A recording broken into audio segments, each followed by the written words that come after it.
नमस्कार, मैं हूं अविनाश पांडे और आप देख रहे हैं डीटीवी। दिन भर की बड़ी खबरों से आपको रूबरू कराएंगे, बताएंगे आपको कि कैसा है मौसम का हाल। साथ ही साथ पप्पू यादव की एक बड़ी प्रेस कॉन्फ्रेंस और बड़ा खुलासा, उसके बारे में भी चर्चा करेंगे। रुपेश सिंह हत्या मामले में भी पप्पू यादव ने कुछ बड़ा खुलासा क्या किया है, कुछ बड़ी बातें कही हैं, उसके बारे में भी आपको बताएंगे। साथ ही साथ बताएंगे कि पंचायत चुनाव में क्या कुछ अपडेट है, क्योंकि पंचायत चुनाव में इस बार कुछ नया होने जा रहा है। हमारे साथ हमारे तमाम सहयोगी जुड़े हुए हैं। हमारे साथ शिवानी है, शर्मिला है, निभा और निर्भय भी हैं। इनसे जानेंगे एक एक करके कि कौन सी बड़ी खबर आज बिहार झारखंड में रही और क्या कुछ हुआ। सबसे पहले बात कर लेते हैं मौसम की, क्योंकि मौसम का मिजाज थोड़ा सा बदला हुआ है। ठंड जो है वो थोड़ी सी बढ़ी हुई है। साथ ही साथ अगर बात करें तो तापमान में गिरावट है और आज जिस तरीके से हवाएं चल रही हैं वो वाकई में आपके लिए थोड़ी सी नुकसानदायक हो सकती है। इसलिए डीटीवी आपसे अपील करता है कि अगर बेहद जरूरी काम ना हो तो आप अपने घरों से बाहर ना निकले। निभा, मौसम का क्या कुछ हाल है? विनाश, मैं बता दूं कि आज सुबह का जो मौसम था वो हल्का कुहासा था, फिर धीरे धीरे जैसे दिन चढ़ने लगा हल्की धूप हुई और थोड़ा सा लोगों को राहत मिला। लेकिन फिर भी अगर शाम के समय आप देखें तो 8 बजे के बाद सड़क पर कोई दिख नहीं रहा है। जल्दी से दुकान बंद करके सभी लोग घर के अंदर छुप जा रहे हैं। यस, जी जी जी। और आज का जो तापमान रहा है पटना का मैं बताऊं तो 7 डिग्री सेल्सियस रहा है। जी जी, सेल्सियस रहा है। और सबसे ज़्यादा बिहार में अगर बात करूं कि गया में बहुत ज़्यादा ठंड पड़ी है, 5 डिग्री सेल्सियस रहा है, जिसके कारण गया वालों को बहुत परेशानियों का सामना करना पड़ा है। ठंड का जो मौसम है, समझिए कि गरीब जो लोग हैं, गरीब तबके के लोग हैं, उन लोग को काम करने में बहुत परेशानी हो रही है, चूँकि बाहर निकल नहीं पा रहे हैं। बिल्कुल बिल्कुल। तो जिस तरीके से लगातार ठंड का कहर बढ़ता जा रहा है और लगातार जो है सर्द हवाएं बह रही हैं और तापमान में गिरावट हो रही है। जैसा कि निभा ने बताया कि न्यूनतम तापमान अगर बिहार की बात करें तो 7 डिग्री सेल्सियस रहा था, लेकिन अगर गया की बात कर ले, गया जिले में इससे भी नीचे रहा तापमान, 5 डिग्री दर्ज किया गया। अब बात कर लेते हैं थोड़ी सी पंचायत चुनाव को लेकर, लेकिन उससे पहले आपको बता दें कि वीडियो में आगे हम बात करेंगे पप्पू यादव को लेकर, क्योंकि उन्होंने एक प्रेस कॉन्फ्रेंस करके रुपेश सिंह हत्या मामले में बड़ा खुलासा कर दिया है। पंचायत चुनाव को लेकर भी कोई अपडेट है? जी बिल्कुल अविनाश, मैं आपको बताना चाहूंगी कि अभी तक जितने भी चुनाव हुए थे, चाहे विधानसभा के हो या लोकसभा के, ईवीएम हर चुनाव में देखा जा रहा है। ईवीएम के जरिए चुनाव होते आ रहे हैं, लेकिन अभी से पंचायत चुनाव एक ऐसा चुनाव बचा था जहां पर ईवीएम का प्रयोग नहीं हो रहा था।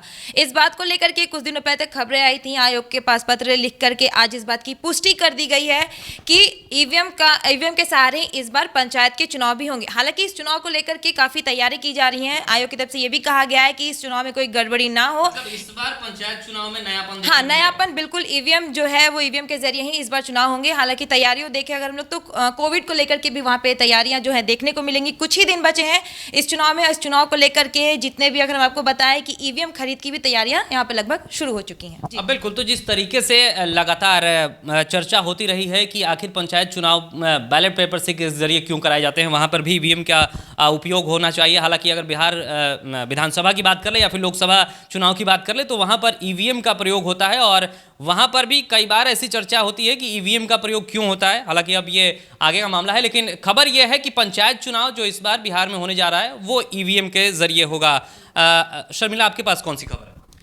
जी अविनाश, आज हम बात करेंगे रुपेश हत्याकांड मामले में जो अपडेट्स आ रहे हैं फिलहाल। तो क्योंकि हत्या के कह सकते हैं कि 5 दिन बीत चुके हैं, लेकिन पुलिस को ना कोई अहम सबूत मिले हैं और ना ही पुलिस अपराधियों की पहचान कर सके। अभी तक गिरफ्तारी किसी की हुई है? कोई ऐसी खबर नहीं, कोई अपराधियों की गिरफ्तारी नहीं हुई है। यहाँ तक कि गिरफ्तारी की बात तो बहुत दूर की है अविनाश, यहाँ पे अपराधियों की पहचान भी नहीं हो पाई है, जिसको लेकर तमाम जो विपक्ष हैं वो सवाल खड़ा कर रहे हैं। और जो परिजन हैं, रुपेश के मृतक के परिजन हैं, वो सीबीआई जांच की मांग कर रहे हैं। मतलब सीबीआई जांच की मांग पहले पप्पू यादव ने की थी, परिवार वालों ने भी की है, अभी लगातार वो मांग कर रहे हैं। और इस मामले में फिलहाल पुलिस और प्रशासन के हाथ की अगर बात करें तो वो फिलहाल खाली बताए जा रहे हैं। निर्भय, आपके पास कौन सी खबर है? बिल्कुल अविनाश, अगर मैं बात करूं कि आज खबरों को लेकर के तो शहनवाज हुसैन को हमने पहले ही कल की खबरों में जिस तरीके से बताया था कि शहनवाज हुसैन को विधान परिषद भेजने की तैयारी बीजेपी ने कर ली है। अब बात मुकेश सहनी को लेकर के हो रही है। दरअसल उनके पास मंत्रालय है अविनाश, मत्स्य पालन मंत्रालय है, लेकिन अब तक वो जीत के नहीं आए हैं, तो जरूरी है किसी भी सदन के वो सदस्य नहीं है, तो ऐसे में उनको विधान परिषद जाना होगा। लेकिन अब यहाँ मुद्दा सबसे बड़ा है कि खड़ा होकर के सामने आया है कि अगर वो विधान परिषद जाएंगे तो फिर वो मांग रहे हैं पूरे कार्यकाल, यानी कि 6 सालों का कार्यकाल जो होता है 72 महीने का, वो उनको चाहिए। लेकिन मात्र 2 ऐसे सीट हैं, जो कि एक सुशील मोदी ने अभी छोड़ा है और एक दूसरा जो सीट है वो विनोद नारायण झा का। दरअसल विनोद नारायण झा इस बार जीत करके बेनीपट्टी से आए हुए हैं और उनका जो सीट है वो खाली हुआ है। तो 2 जगहों की अगर बात करें तो सुशील मोदी का जो सीट है वो 41 महीने के लिए खाली पड़ा है, जबकि 18 महीने के लिए विनोद नारायण झा की सीट खाली है। तो ऐसे में सुशील मोदी की सीट पर पहले ही शहनवाज हुसैन को बीजेपी ने अपना बना दिया है, नॉमिनेट कर दिया है। और अब बचा हुआ एक जो सीट है विनोद नारायण झा का, वो सीट मात्र 18 महीने के लिए बचा हुआ है। मतलब 1.5 साल की वो सीट, बिल्कुल बिल्कुल। कार्यकाल बचा हुआ है, और मुकेश सहनी है। की बात सामने आ रही है। अब ऐसे में सबसे बड़ा सवाल ये उठने लगा है कि मुकेश सहनी पूरे कार्यकाल चाहते हैं, वो इस सीटों पर लड़ना नहीं चाहते हैं। लेकिन आज कहा यह जा रहा है, अब हालांकि उसके बाद बीजेपी की प्रतिक्रिया आई, बीजेपी के कुछ जो लोग थे उनसे मिले और उनसे जब बात हुई तो बात ये सामने होकर के आया है कि वो इस बात के लिए मान गए हैं कि वो इस सीट पर चुनाव लड़ेंगे। पहले तो वीआईपी के किसी प्रवक्ता ने कहा कि वो बिल्कुल नहीं जाएंगे, वो पूरे कार्यकाल के लिए उनको सीट चाहिए। ये कल तक की बातें थी, जब शहनवाज हुसैन का नाम आया था, उसके साथ साथ मुकेश सहनी की जब बात चल रही थी, तब ये बात आया था सामने कि वो उनको पूरा कार्यकाल चाहिए, यानी कि 72 महीनों का उनका कार्यकाल चाहिए। लेकिन अब वो किसी बात को लेकर के क्योंकि बीजेपी ने सख्त रुख अख्तियार किया है, बीजेपी का साफ कहना है कि आपको इस पर लड़ना ही होगा, क्योंकि कोई ऑप्शन नहीं है। अगर बीजेपी के बातों को नहीं मानते हैं तो इनको 2 तरीके से देखा जाता है। पहला ये कि अगर वो नहीं मानते हैं तो फिर उनके हाथ से मंत्रालय खत्म हो जाएगा, क्योंकि वो सदस्यता नहीं रहेगी सदन की।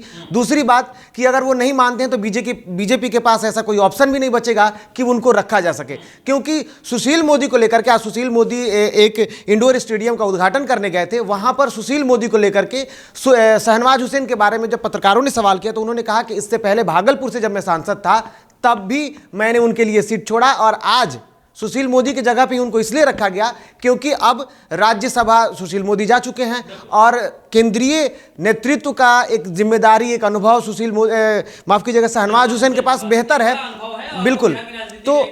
तो अब इनको मंत्रालय की भी उम्मीद की जा रही है, क्योंकि अगर अब राज्यसभा में जब माफ कीजिएगा जब विधान परिषद चले जाएंगे तो इनको बड़ा पद मिल सकता है, और शायद ये बिल्कुल जिस तरीके से, क्योंकि शहनवाज हुसैन बीजेपी में बड़ा कद रखते हैं, राष्ट्रीय प्रवक्ता हैं, हर जगह दिखते हैं, टीवी चैनलों पर अमूमन वो दिख जाते हैं और जाने पहचाने चेहरे हैं, तो एक बड़ी जिम्मेदारी बीजेपी उनको दे सकती है। हालांकि अब चलिए बात कर लेते हैं उस बड़ी खबर के बारे में जो आज की सबसे बड़ी खबर कही जा सकती है, क्योंकि 2 IAS अधिकारियों का नाम पप्पू यादव ने लिया है और सीधे तौर पर कहीं ना कहीं उनकी जो कड़ी है वो जुड़ती हुई नजर आ रही है रुपेश सिंह हत्या मामले को लेकर। निर्भय, इसमें पप्पू यादव ने आज एक प्रेस कॉन्फ्रेंस करके तमाम बातें भी कही हैं।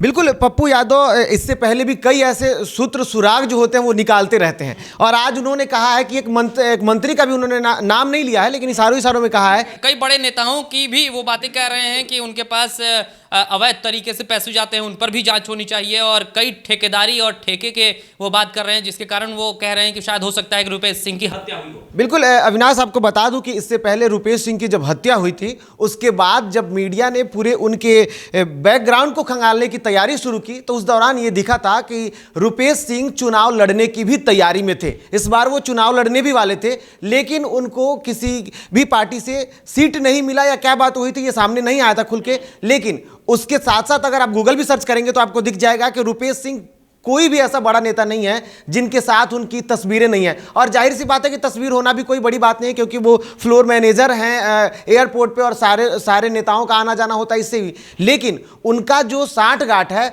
वो काफ़ी अंदर तक दिख रहा है, और आज जिस तरीके से पप्पू यादव ने जो आरोप लगाए हैं उसमें उन्होंने कहा है कि रुपेश सिंह के बैंक अकाउंट से पैसे जो है वो नेताओं को जाते थे, और अब IPS अधिकारियों का इसमें नाम आना कि, और उन्होंने साफ तौर पे कहा है कि एक DM को सचिव बना दिया जाता है। हालांकि उन्होंने तस्वीर बताई थी, लेकिन नाम खुल करके उन्होंने नहीं कहा है।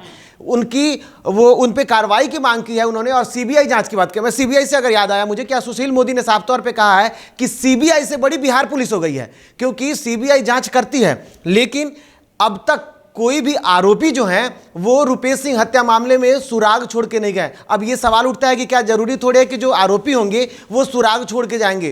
पुलिस अब तक, अगर CBI से ज़्यादा अच्छे से बिहार पुलिस काम करती है विनाश, तो मैं आपसे कहूँगा तो क्या लगता है कि सुराग छोड़ के नहीं गई तो फिर बिल्कुल सीबीआई जांच की मांग विपक्षी पार्टी सबसे पहले कर रही है। उसके साथ साथ सबसे पहले पप्पू यादव ने कहा था, उन्होंने इससे पहले भी प्रेस कॉन्फ्रेंस किया था, उसमें भी साफ तौर पर नाकामी को गिनाया था। उसके बाद नेता प्रतिपक्ष हैं वो लगातार इसकी मांग कर रहे हैं, परिवार जो है रुपेश का वो भी लगातार इसकी मांग कर रहा है सीबीआई जांच का। हालांकि सरकार ने अब तक बिहार पुलिस पर भी भरोसा किया है। और अगर बात सुशील मोदी को लेकर के करें, जिस तरीके से उन्होंने बड़ाई की है, इससे पहले मुख्यमंत्री ने भी बड़ाई की है कि खास करके मीडिया को उन्होंने कहा था कि मीडिया पुलिस को हतोत्साहित ना करे, पुलिस अपना काम कर रही है। लेकिन आज जो पप्पू यादव का बयान था और उसमें भी डीएम का तबादला, डीएम का प्रमोशन कर देना, उन्हें सचिव बना देना और उसके बाद रुपेश के बैंक खाते से उनके पास पैसा जाना, यह बड़ा सवालिया निशान खड़ा करता है। और साथ ही साथ ये प्रशासन और फिर अगली जो कार्रवाई है, एक तरीके से सरकार के ऊपर बड़ा सवाल खड़ा करता है। बिल्कुल